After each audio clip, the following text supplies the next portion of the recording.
on Friday, the House passed the BBB bill. It is a comprehensive piece of legislation that does so many good things for American families.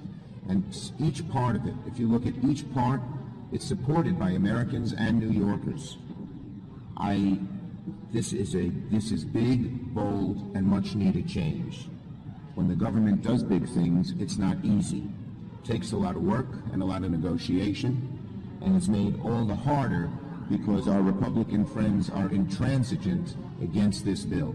They're totally opposed to the BBB bill, even though the majority of Americans and the majority of New Yorkers support just about every provision in there. Gentleman from Kentucky. Mr. Speaker, I am happy to yield 1 minute to the gentlelady from California, a distinguished member of the Budget Committee, Ms. Lee. Gentleman is recognized. Thank you very much. Mr. Speaker, I rise in strong support of the Build Back Better bill. I thank Chairman Yarman, the Speaker, as well as the committee chairs who worked to craft this transformative legislation. It makes bold investments in our people, reduces inflation, and will deliver real improvements in their lives. It will address the acute housing crisis in my community and throughout the country, and also includes wildfire prevention, drought relief, conservation efforts, and climate change research to curb the climate crisis. The child tax credit, paid family leave, child nutrition programs, expanding access to child care for working and low-income families, home care for elders, all of these investments and more will help reduce poverty and allow women to get back into the paid workforce. Also, it will help build rewarding careers create jobs through workforce development, funding for underserved populations, including returning citizens. Passing this bill is a moral imperative, especially for children, women, seniors, and people of color that have been disproportionately impacted by this pandemic and continue to be sidelined due to systemic racial and economic inequality. I urge a yes vote. I yield back. I want to do before we break. Oh, okay. Last point I want to make, and I think it's important, for our colleagues as we go through, not just, obviously the vote, I'm gonna call it the Leviathan that's kind of sitting sitting over all of our heads right now that we're probably going to vote on at some point this week. We'll see. Or not to mention, any other public policy matter, any massive bill we're going to take on in the future. It is important for us to understand in Congress that the issue we're facing right now is that we have an upper limit to what we can do. I actually asked this question of a couple of economists, like what's the upper level of our debt capabilities as a nation? They were like, basically, it's about 2.5 times GDP. That's like the upper limit. Any business venture, any economic venture, there's an upper limit to how much debt you can carry. Any individual, based upon their output, their production, and the value that production creates, sets an upper limit to how much debt they can take on. So as we go into these conversations, not just with this in particular, but with everything that we do, we have to remember and understand that when we push dollars into the economy that are not accounted for with value being exchanged in creating those dollars or acquiring those dollars, it does lead to decreases in purchasing power or vis-a-vis inflation, because there's too much velocity of new money going in that doesn't have a home where services and goods are being produced as a result of those dollars. They're just being shoved into the marketplace. And you are taking away the very nature of our economy, which is involuntary transactions where I exchange my value for your good, or I exchange my labor for your dollars, or whatever the case might be. And so new money coming in, all it does is allows more money to chase either the same amount of product or fewer amounts of product, which causes prices to rise. When that happens, purchasing power is destroyed. When purchasing power is destroyed, it exacerbates the very thing we're talking about here right now. That's it. Thank you, Mr. John. So we're coming to a close here. Let me really offer a lot of gratitude. I'm sorry.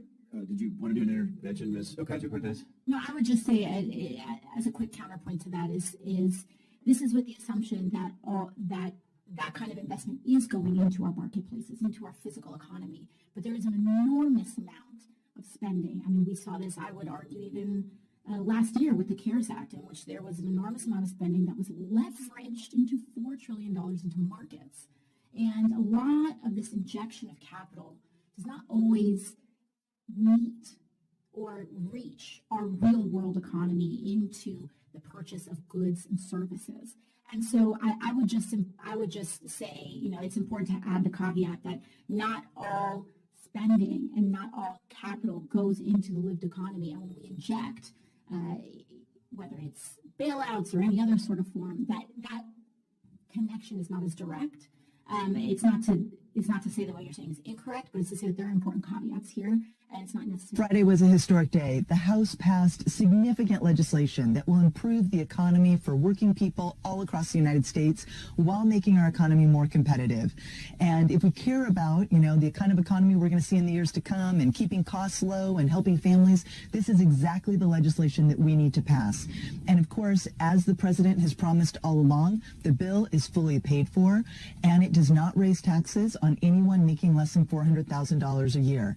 So, one of the really important things that this legislation does is it ensures that businesses will pay a minimum tax, and that those at the top of the income ladder won't be able to avoid their taxes, because we're going to give the IRS the revenue and the support they need to enforce the laws on the books. But here's the thing. We've already seen that when the president has a plan and puts it in action, it is good for the economy. The president came into office and said, I'm going to, do what we can about COVID, get shots in arms, get that vaccine out there, and then we're going to make sure that the economy is whole in the meantime. And we've seen the success in that. The United States has an unemployment rate of 4.6%. This time last year, forecasters were saying we wouldn't hit that unemployment rate for another 2 years.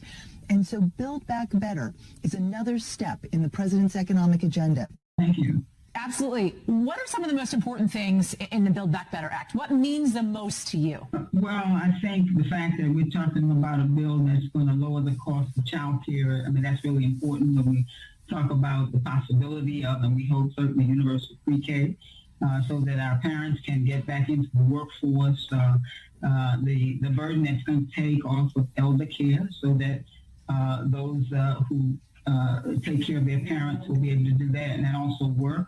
We're talking about the nutrition of children, billions of dollars to improve the nutrition program. This bill's going to reduce child poverty by using the enhanced child tax credit, providing families with this refundable credit of $3,000 per child from ages 6 to 17, $3,600 per child ages 6. So we're talking about investments in housing, $150 billion in affordable housing across this country, the largest investment that we've ever made. So it's going to build back better. It's going to help secure futures. It's going to address the climate situation that we have. So we're talking about historic investments in higher education, HBCUs, investments that will save lives and create jobs.